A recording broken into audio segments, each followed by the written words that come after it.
지난달 당진 앞바다가 검은 오염물질로 뒤덮여 어민들이 피해를 호소하고 있습니다. 해당 물질에 대한 1차 성분 분석 결과가 당진시의회 현장 방문에서 확인됐습니다. 미성년자를 대상으로 성착취물을 제작한 혐의로 기소된 A씨에게 실형이 선고됐습니다. A씨는 음란 행위를 요구하는 메시지를 전송하고 12번에 걸쳐 성착취물을 제작한 것으로 알려졌습니다. 지난달 순천향대 천안병원 소아전문응급의료센터의 마지막으로 남은 전문의가 사직한 것으로 알려졌습니다. 병원은 전문의 부재로 중증 질환자 진료에 어려움을 호소하고 있습니다.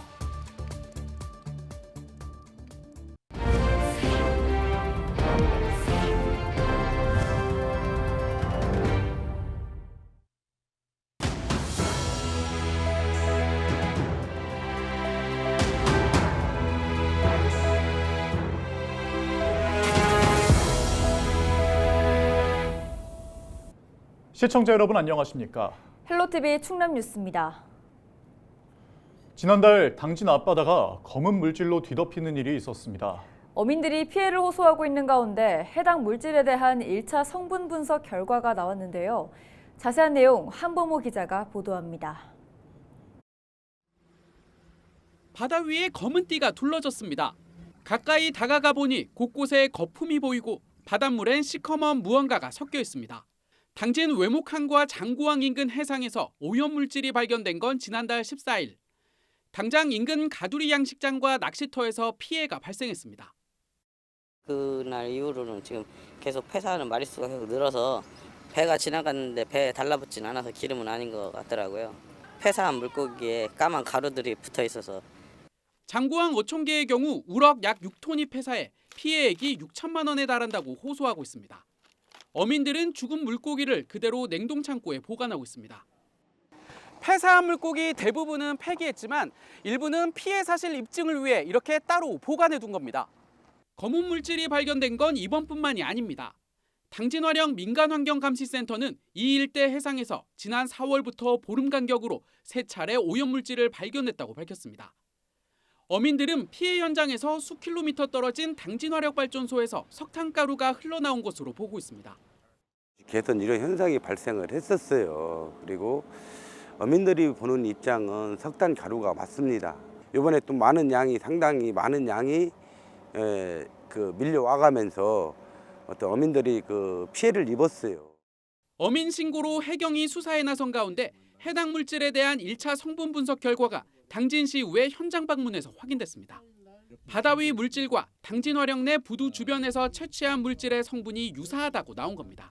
총 14점을 시료를 채취를 해서 해경에 자체 분석하는 기관이 있습니다. 거기에서 분석을 해보니까 부두에 떨어져 있던 석탄가루하고 해상에 있는 석탄가루 추정물질하고 유사하게 결과가 이제 나와서 해경이 의뢰한 국립과학수사연구원의 정밀 감식 결과는 이달 말 나올 예정.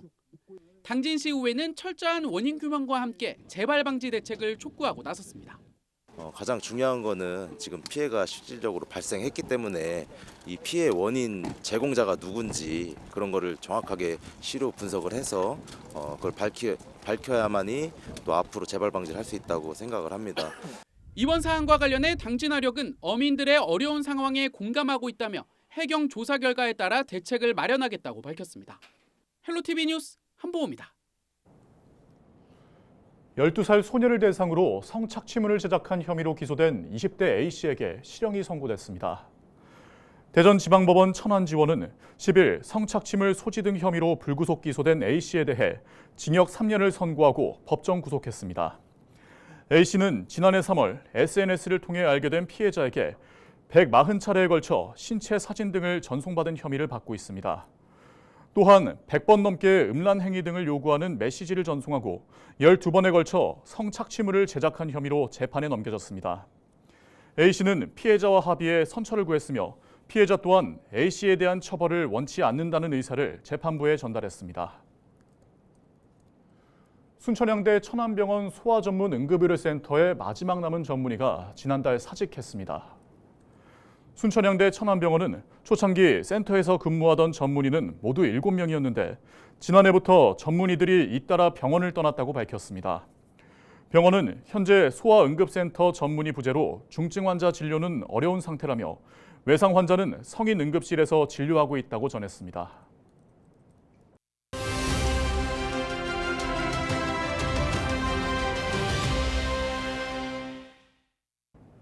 충청남도에서 청년들의 구직 자신감 회복을 위해 청년 도전 지원 사업과 청년 성장 프로젝트를 추진합니다.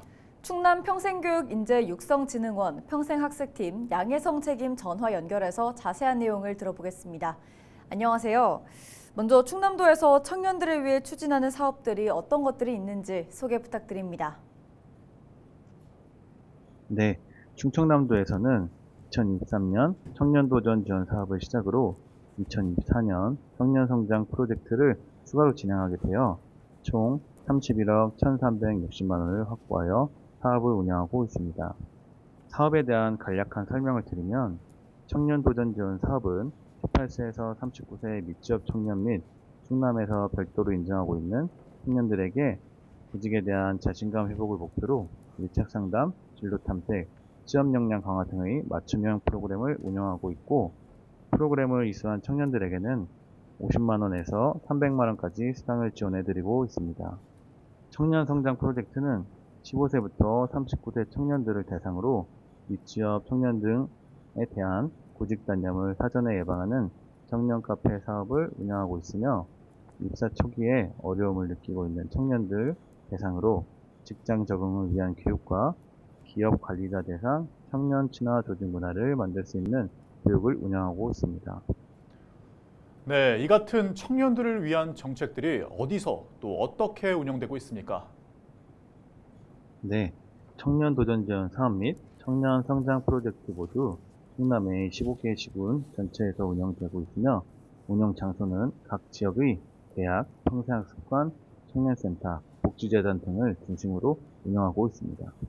청년 도전 지원 사업과 청년 성장 프로젝트는 지역별 약간씩 차이가 있지만 주 2회 오후 1시에서 2시에 시작하여 2시간에서 5시간까지 대면 프로그램을 운영하고 있고 청년 성장 프로젝트 중 청년 카페 및 직장 적응 지원 프로그램은 오후에 시간이 안 되는 청년들을 위해 저녁반을 오후 6시에서 9시까지 주 2회 일부 운영하고 있습니다. 네, 그럼 사업에 참여하고 싶은 분들은 어디에서 신청하면 될까요? 네, 청년 도전 지원 사업과 청년 성장 프로젝트가 신청하는 방법이 약간 다른데요. 청년 도전 지원 사업은 워크넷 및 충남 평생교육 인재육성진흥원 유디집을 통해 신청할 수 있고 지역별 모집 및 운영 시기가 달라 자세한 문의사항은 청년 도전 지원 사업 담당자에게 연락 주시면 안내해 드리도록 하겠습니다. 청년 성장 프로젝트는 10월까지 상시 모집 중이며 청년 카페와 직장 적응 지원에 대한 문의는 청년 성장 프로젝트 담당자에게 연락 주시면 자세하게 안내해 드리겠습니다. 네, 오늘 말씀 여기까지 듣겠습니다. 지금까지 충남 평생교육인재육성진흥원 평생학습팀 양혜성 책임과 이야기 나눴습니다.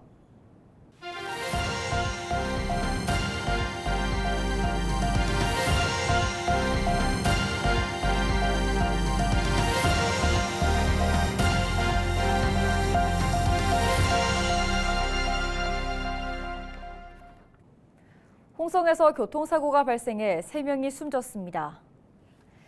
지난 7일 오후 4시쯤 홍성군 광천읍 벽계리 21번 국도에서 승용차와 마주오던 1톤 트럭이 충돌하는 사고가 발생했습니다. 트럭 운전자인 60대 남성과 승용차 동승자인 40대 여성은 현장에서 숨졌습니다. 승용차 운전자인 40대 남성은 심정지 상태로 병원으로 이송됐으나 끝내 사망했습니다. 경찰은 중앙선 침범으로 인한 사고로 보고 자세한 사고 경위를 조사하고 있습니다. 김태흠 충남지사가 내년부터 시행되는 라이즈 사업과 관련해 철저히 준비해달라고 말했습니다. 10일 열린 실국 원장회의에서 김 지사는 라이즈 사업을 통해 과다한 대학 정원을 줄이고 특성화 등을 통해 대학과 기업 간 일자리 미스매칭을 해결할 것이라고 말했습니다. 라이즈 사업은 교육부 권한을 지자체가 넘겨받아 지역 산업과 청년 정책 등을 통해 지방대와 지역의 경쟁력을 높이는 사업입니다. 대학들이 적극 참여할 수 있도록 기본 계획을 더욱 촘촘하게 설계하고 폐교 희망대학은 해산 장려금 등 정부가 퇴론을 마련해 주도록 제도 개선을 위해 노력해 주기 바랍니다. 홍성군이 카이스트와 함께 내포 신도시 도시첨단 산업단지의 모빌리티 혁신 생태계를 구축합니다. 10일 홍성군청에서는 이용록 홍성군수와 장인권 모빌리티 대학원장 등이 참석한 가운데 정책 간담회가 열렸습니다. 이번 자리는 하반기 문을 열 예정인 카이스트 모빌리티 연구센터의 설립 비전과 계획을 공유하기 위해 마련됐습니다. 두 기관은 창업기업 유치와 지역 내 유관기관 협업, 규제 샌드박스 도입을 통해 지역 혁신 성장을 도모하겠다고 밝혔습니다. 태안군 5일장이 35년 만에 부활했습니다. 태안군은 지난 8일 태안읍 걷고 싶은 거리 일원에서 태안 5일장 개장식을 진행했다고 10일 밝혔습니다. 이날 개장식에는 가세로 태안군수와 태안군의회 의원, 지역 상인 등이 참석한 가운데 테이프 커팅과 축하 공연 등이 마련됐습니다. 이날 시장에는 5천여 명이 방문했으며 지역 주민과 상인들은 직접 생산한 농작물과 수산물 등을 판매했습니다.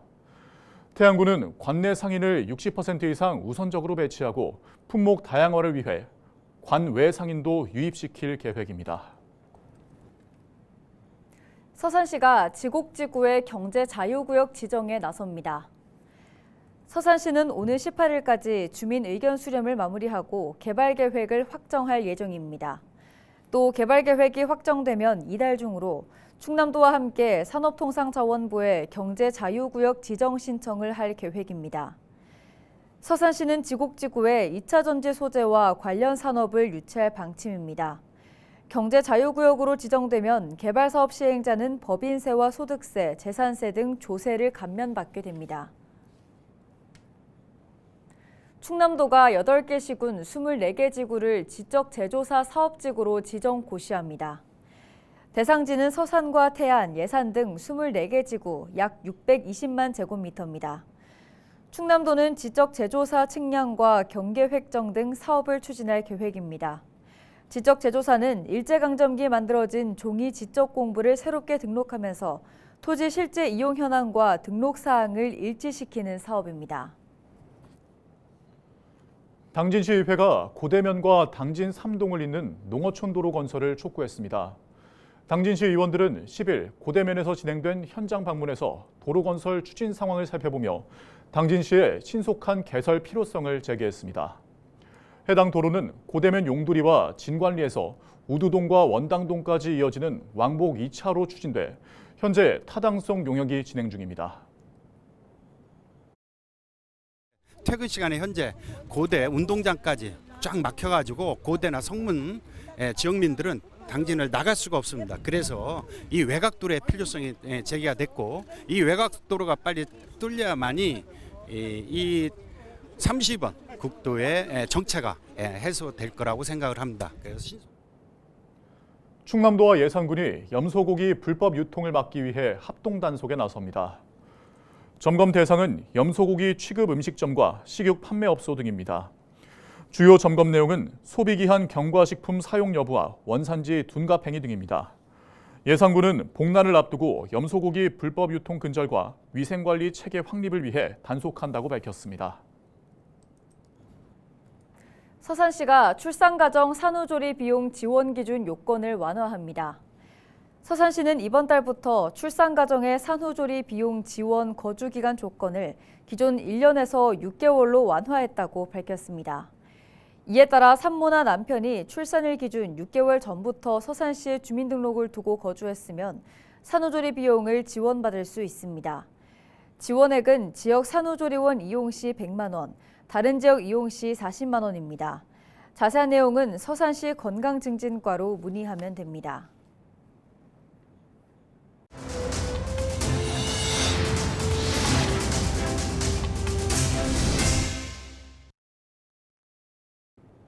이상으로 뉴스를 마칩니다.